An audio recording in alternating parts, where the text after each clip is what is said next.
ទេសកម្ពុជានេះជាការប្រកួតជើងទី2វគ្គពាក់កណ្ដាលផ្ដាច់ព្រាត់ AFC Challenge League 2024-2025 គឺជាការប្រកួតនៅក្នុងក្របខ័ណ្ឌមួយប្រចាំទ្វីបអាស៊ីធំទាំងមូលតែម្ដងដែលបែងចែកចេញជាផ្នែកខាងលិចនិងផ្នែកខាងកើតរហូតដល់មានការជំរុះចម្រាញ់តាមតំបន់តាមពូលរហូតមកដល់ពេលនេះដែលក្រុមបាល់ទាត់ប្រខានរាជស្វាយរៀងធ្វើបានយ៉ាងល្អក្រោយពេលដើរចូលកីឡាដ្ឋានក្រោយពេលស្មឹងស្មាតរៀងខ្លួនការប្រកួតក៏ចាប់ផ្ដើម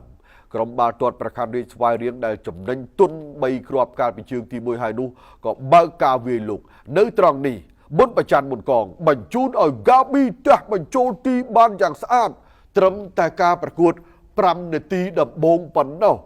បាទកីឡាករសញ្ជាតិឡើងបញ្ជូនដោយកីឡាករសញ្ជាតិប្រេស៊ីលអោបគ្នាមួយជាមួយនឹងប្រេនីយ៉ូមិត្តរួមជាតិដូចគ្នាត្រង់នេះគឺឆែក2ដងបាទមុនប្រច័ណ្ឌមុនកងឆែក2ដង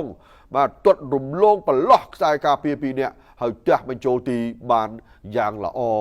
មិនមានការធ្លោះធ្លោយទេបាទក្រោយមកទៀតនាទីទី23វិសតែនឹងបានគ្រាប់ទី2មិនរតនៈទាញមកដែរប៉ុន្តែមិនបានបាល់ក៏ស្មើនៅក្នុងនាទី27ការបញ្ជូនបាល់ទាត់ free kick ហើយនឹងការតេតបន្ថែមរបស់ខ្សែការពារ Pedro Felipe Montero ធ្វើឲ្យលទ្ធផល Madura 1 ទល់នឹង1ជាមួយប្រខានរាជស្វាយរៀងបាទបញ្ឆោតយ៉ាងល្អទាត់បង្ហើរយ៉ាងល្អពី Lulinya តែបញ្ចូលទីដោយ Montero 1 ទល់នឹង1បាទគ្រាប់បាល់សរុប1ទល់នឹង4តែក៏មានគ្រាប់បាល់ភ្លាមដែរបាទ1នាទីក្រោយមកគឺកីឡាករ Gabi ជាអ្នកបញ្ជូនទៅឲ្យមុនប្រច័ណ្ឌមុនកងមើលចោះត្រង់នេះបាទបញ្ជូនរំលងមុខខ្សែការពារតែម្ដង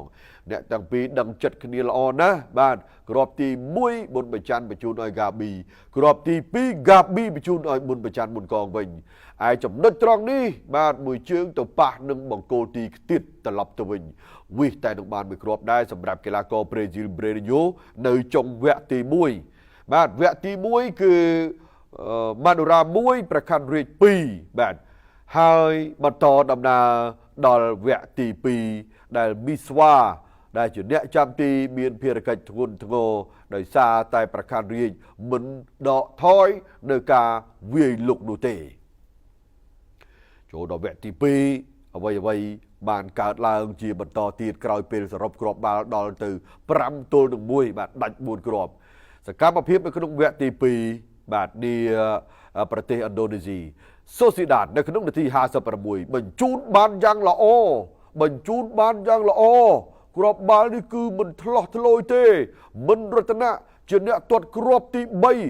ព្រះខ័នរាជស្វាយរៀងហើយគ្រាប់បាល់ឡើងដល់6ទល់នឹង1មើលចុះបាទត្រង់នេះគឺស៊ីដានទះស្អាតណាស់ហើយរតនៈមិនឲ្យខូចបាល់នេះទេបាទរីករាយមែនតើទាំងកម្លាំងចូលលេងស្រាប់ទាំងការដោះដូរកីឡាករបំរុងចូលលេងគឺអត់បញ្ហាបាទស៊ីដានហើយនឹងរតនៈគឺលេងពេញ90នាទីល្អណាស់ក្រោយមកបានមួយវិញបាទនាទី57គាត់ទៅចូលផ្លឹបបាន2ទល់នឹង3ដល់ពេល2ទល់នឹង3គ្រាប់បាល់សរុបរួមឡើងទៅ2ទល់នឹង6បាទក៏បន្តនៅការព្យាយាមបាទអស់ពីចិត្តតាមដែលអាចធ្វើទៅបានបាទក្រោយមកទៀតបានមែនគឺគ្រាប់ទី3របស់ក្រុមបាល់ទាត់ Madura នៅពេលដែលការទាត់របស់កីឡាករក្រុម Madura ទៅប៉ះនឹងបង្គោលទីហើយទៅប៉ះនឹងជើងរបស់វីរៈតារាត្រង់នេះបាទគឺទប់ឲ្យបែរទាត់ឆ្វេងប៉ះបង្គោលទីហើយវីរៈតារាភ្ញាក់ឲ្យព្រឺតបាទលទ្ធផលគឺ3ស្មើឯគ្រាប់សរុបរួមគឺ3-6រហូតដល់ចប់ការប្រកួតបាទអាជ្ញាកណ្ដាលផ្លុំបញ្ចប់ចឹងជាថ្មីម្ដងទៀតអបអរសាទរដល់ក្រុមបាល់ទាត់ព្រះខ័នរាជស្វាយរៀងតំណាងឲ្យប្រទេសកម្ពុជាបាទឡើងទៅកាន់វគ្គផ្ដាច់ព្រាត់នៃការប្រកួត AFC Challenge League រដូវកាល2024-2025ដោយឡើងទៅប៉ះក្រុមបាល់ទាត់មកពីប្រទេសបាទទូរគមេនីស្ថានគឺអាកាដា ការប្រកួតនឹងធ្វើឡើងនៅថ្ងៃទី